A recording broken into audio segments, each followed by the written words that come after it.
ตัวนั่งตะมุตะม้อยอยู่นี่สบายดีเด้อล่ะโดยสบายดีใช้ไปทางใดเบิดแหละใช้พ่อแม่เจ้าฮะ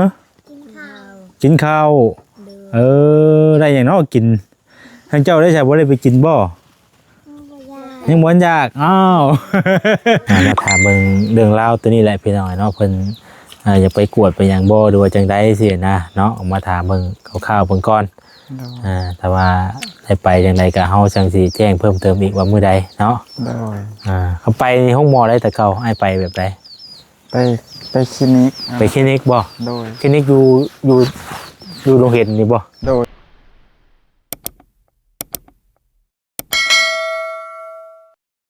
พี่น้องเอ้ยเนาะพ่อกันตอนค่ำๆพี่น้องเอ้ย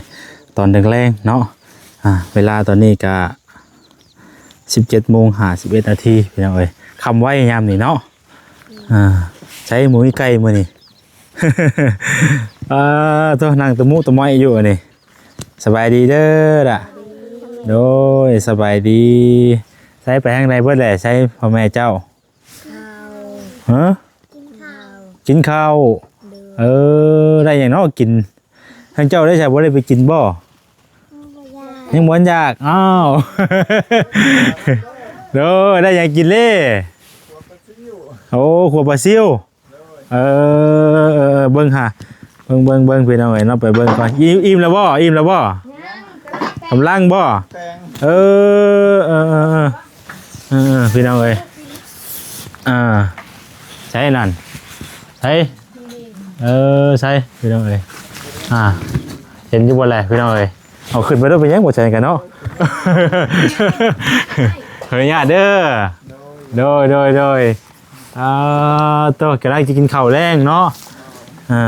โป้ตัวพี่น้องเอ้ยกินข้าวโดยแซ่บพี่น้องเอ้ยเนาะมาถึงเพิ่นกำลังจะกินข้าวกินน้ำเนาะมันบ่กินบ่กินบ่ดูเอ้ยกิน ไปสอนปลาบ่ไผไปสอนเนี่ยครับดูเอาเมียกับลูกไปสอนเนาะมืดได้นี่พี่น้องเอ้ยเนาะมืดเลยโอ้เพิ่นก็นอนอยู่นี่เนาะเจ้าชื่อหยังก็อ้ายหยังชื่อคำผ้าคำผ้าจักปีเลยเจ้า33 ปี33 ปีเอากินด้วยได้ตามสบายบ่แบกกันเองได้เด้อบ่เป็นหยังเอาเอิ้นมีแต่เอิ้นพ่อแม่พี่น้องเพิ่นกินน้ำมันแหละกินข้าวกินข้าวกินข้าวนะได้พี่น้องเนาะกินข้าวบ้านเฮาอาหารบ้านเฮาเนาะคักแล้วพี่น้องอุปาซิวช่ำเนาะพวกมีอันตัวเก็บอีกเนาะ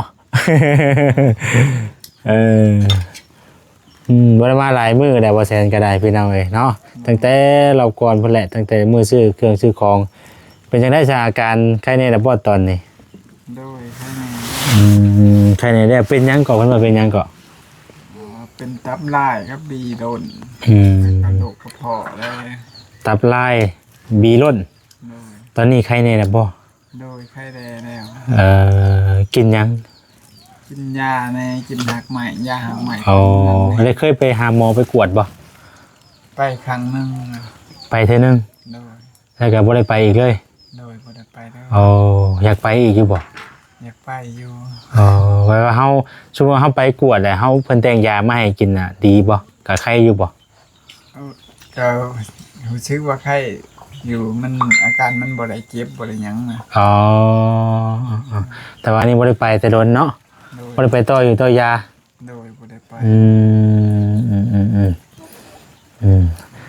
พี่น้องทั้งง่ายเพิ่นค่อนข้างจะห่วยคุยกันไปคุยกันมาจะบ่กล้ากินข้าวแล้วบาดนี้เฮ้ยก็แซ่บอยู่บ่เนาะบาดนี้เนาะ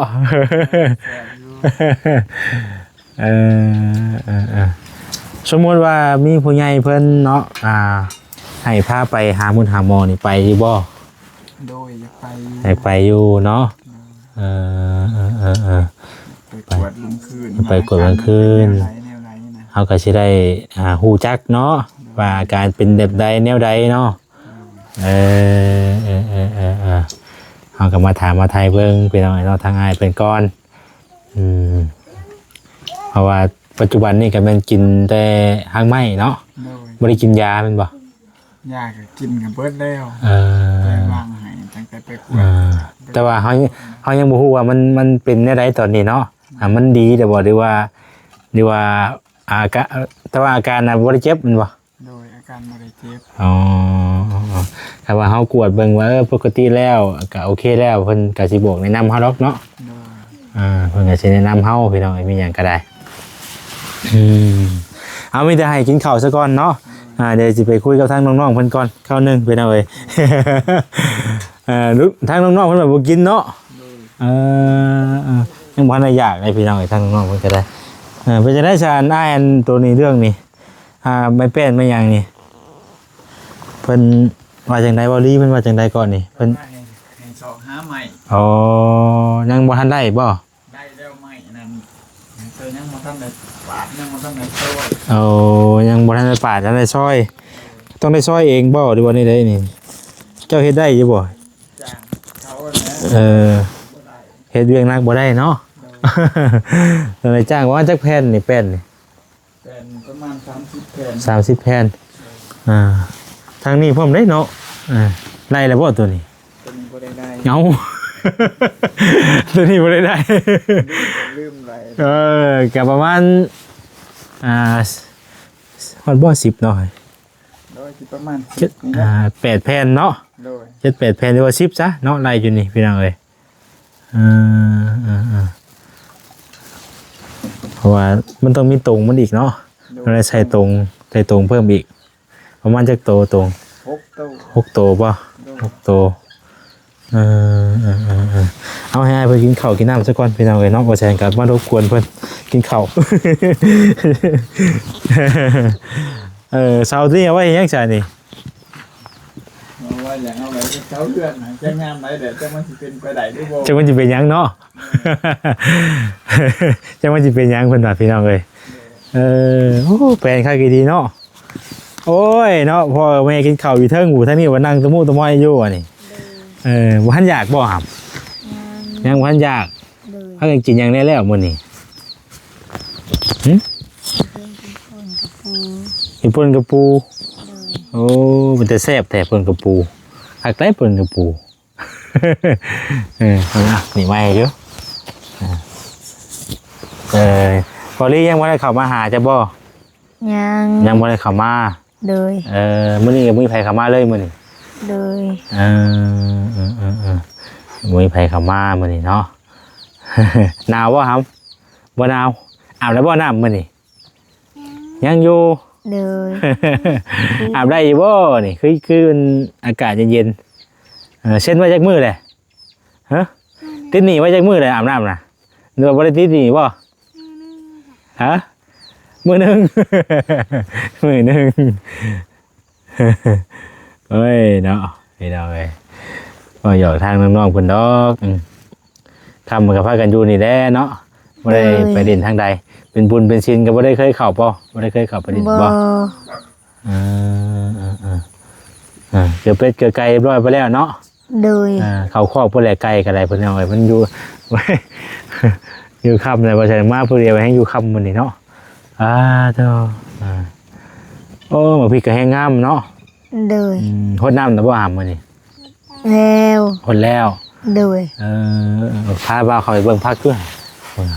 อ๋อคือเขียวงามแท้นี่ครับไผ่ปลูกนี่พ่อบ่ เลย ดุดีเนาะ เลย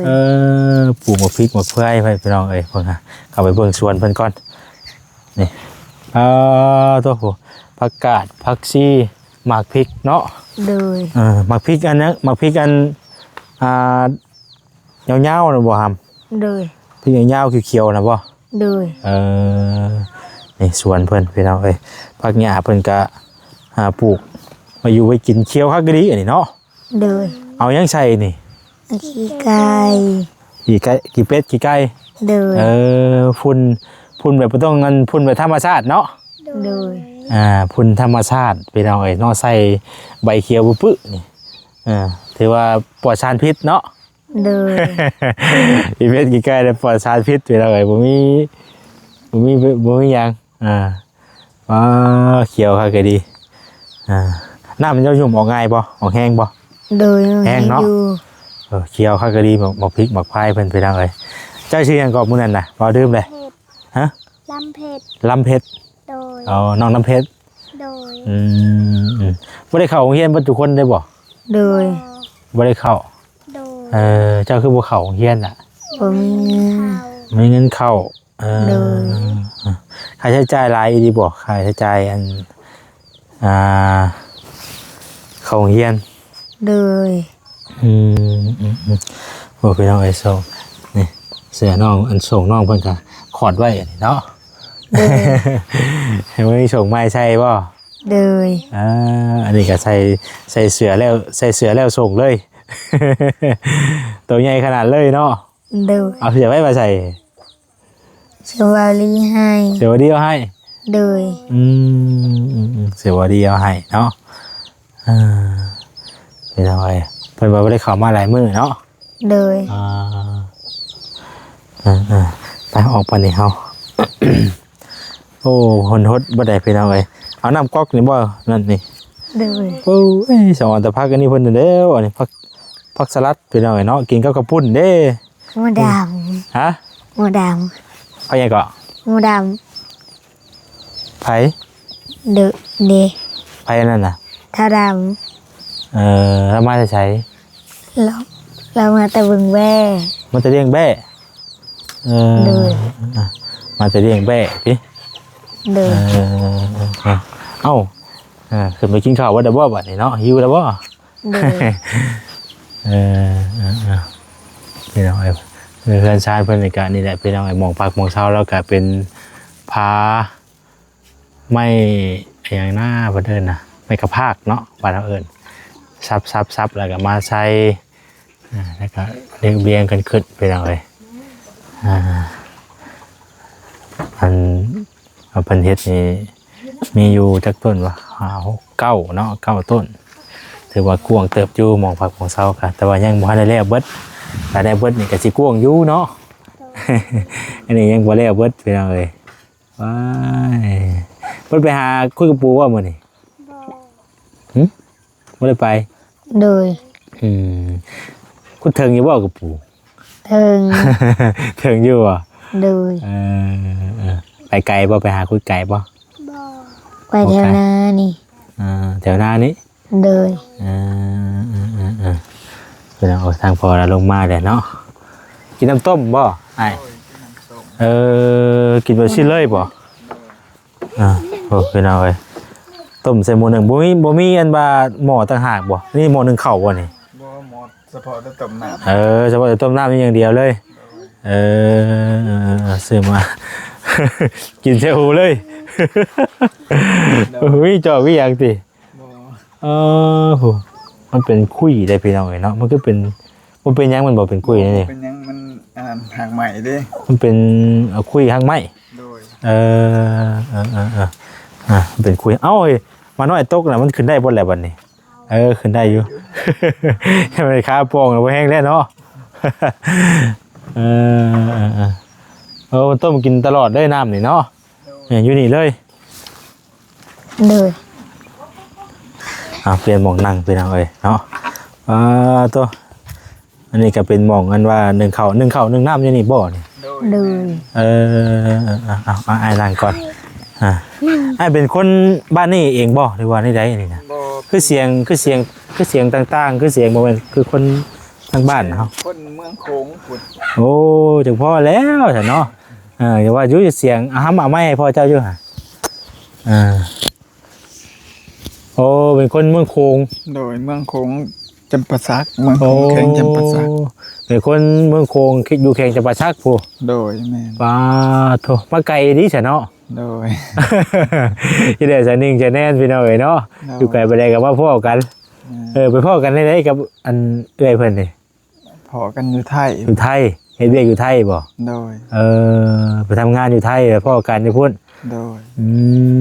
เฮ็ดงานยังอยู่ผู้ตะกี้ อยู่หารอาหาร อยู่ร้านอาหาร โดย โอ้จักปีไปเฮ็ดเวียกอยู่ผู้ ไปได้2-3 ปียัง 2-3 ปีผู้ โดย ไป2-3 ปีไล่อย่างแน่ไปไทย บ่ได้เพียง ว่าได้ใช้จ่ายเนาะ โดย ว่าได้ใช้จ่ายนำครอบครัว บ่ได้ใช้ใจน้ำครอบครัวเด็กน้อยนะ อันมาอยู่บ้านนี่จักปีแล้ว โอ้มาอยู่ปีก็10 ปลายปีได้ดูผู้กกจนใหญ่ โอ้ โดย 10 กว่าปีได้มีลูกมีเต้าเฮาก็บ่ได้ไปเฮากันเนาะ โดย อยู่น้ำบ้านน้ำเมืองหาอยู่หากินไปพี่น้องเอ้ยก็ไปน้อยเพิ่นมาน้อยเพิ่นลายดีดอกนี่เนาะโอ้ตัวนี้คืออันนั้นแท้นี่เพิ่นลูกกินนมบ่ โดยดูกินนม เวลาพี่น้อยเนาะหยอกกันน้องแนงอยู่โธ่คำแล้วมื้อนี้พี่น้อยเนาะทางบ่แซนกลับมา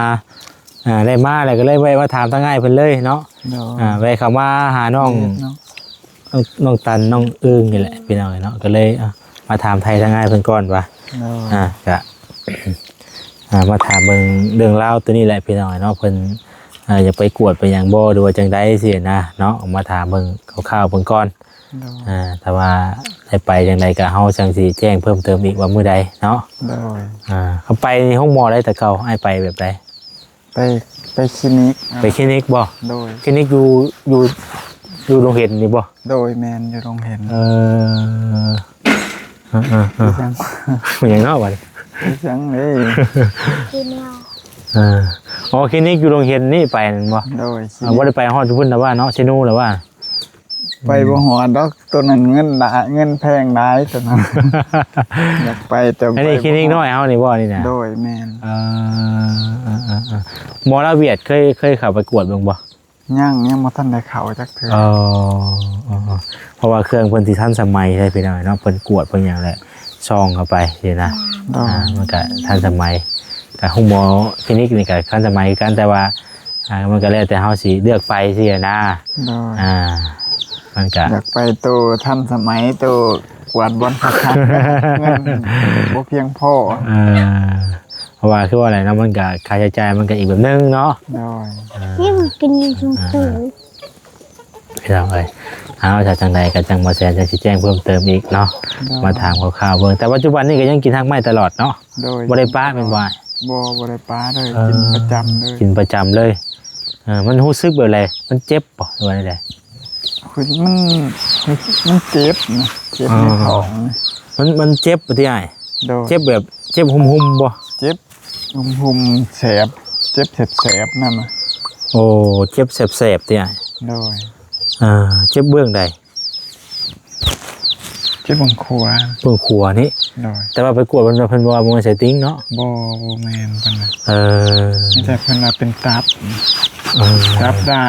ตับลาย บีโดน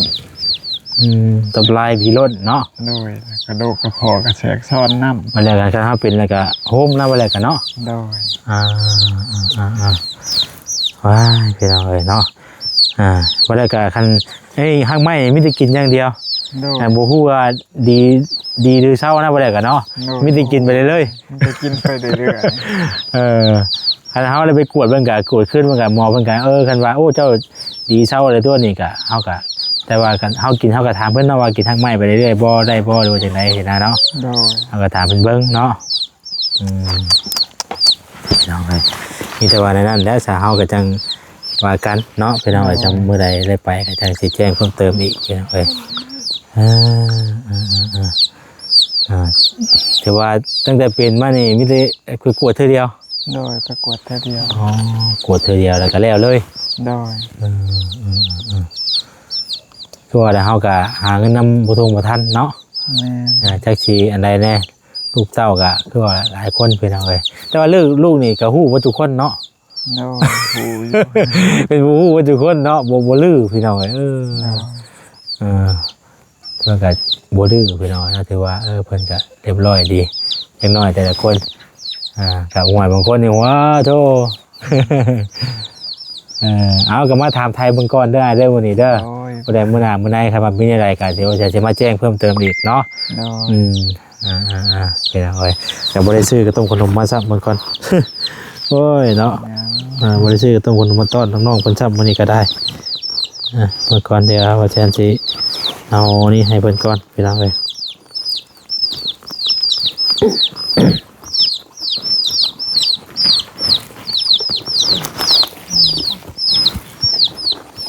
ใส่เข้ามา